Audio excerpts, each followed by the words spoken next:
Good day, friends. This is S. Venkat, Founder Director at My CFO. Welcome to one more of My CFO's 1-minute videos. This particular video is targeted at all of you entrepreneurs who are looking to get a valuation of your business done with an aim of either exiting the business totally or possibly getting a strategic partner or a financial investor. So you've done well for yourself, you've been successful, you've scaled up your business, and now you're looking for someone to come in and invest in your company. So what are the three things, based on our experience, we believe that you should be thinking about while you're getting a valuation from the market? The first thing is the method of valuation. A lot of promoters, entrepreneurs ask us, Venkat, what is the right way to value my business? There is no one clear answer to this.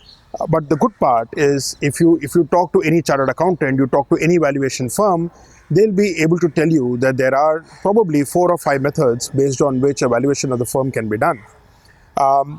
You could typically have a discounted cash flow. You will be able to have something called a net asset value method. You could have something called a net replacement value method. You'll be able to look at enterprise value through the book value of assets that you're holding.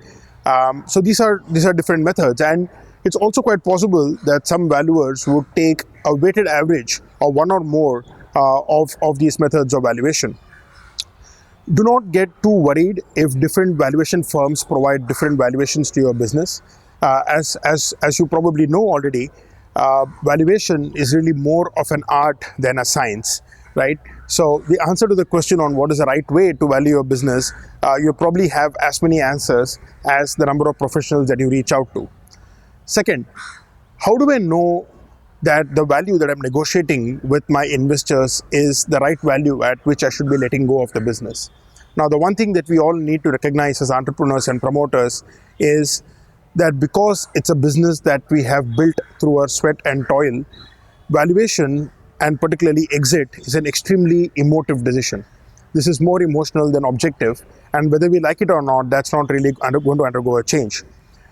As a promoter, as somebody who has built the business, your valuation of the business will always be much higher as compared to what the investor will want to put on their table. So how do you decide what is the right point, what is the right midway point between your valuation and the investor valuation?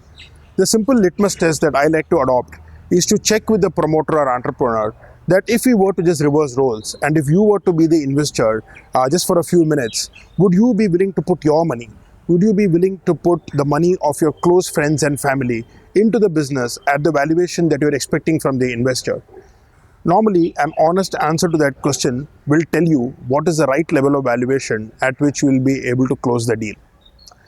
The third aspect that you need to be careful about is that valuation is not just a numbers game. Let's understand that an exit typically comes with a number of conditions. Even when you're doing a total exit, there are non-compete clauses that you need to be aware of. If you're doing a partial exit, then things are a lot more complicated because you need to co-work along with the investor to run the company and help him to make a return on his investment. Now, this involves decisions around what kind of matters need to come to the board for decisions.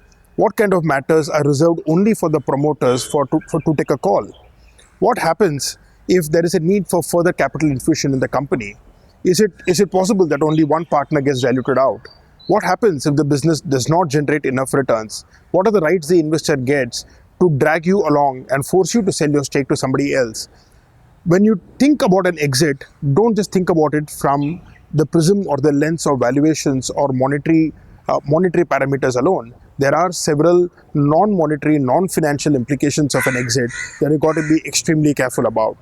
So to quickly summarize, when it comes to valuations and exits, 3 things for you to think about. 1, there isn't one particular method of valuation which is the best or the optimal method of valuation. Second, always try and find a midpoint with the investor. And the litmus test for that is to check whether you, if you were to play the role of an investor, would be willing to put the money at the valuation that you expect the investor to bring in. The third thing to remember is pay a close attention to the non-financial, non-monetary terms in your exit agreement and not just the valuations alone. That's it from us today. Thanks. Bye-bye.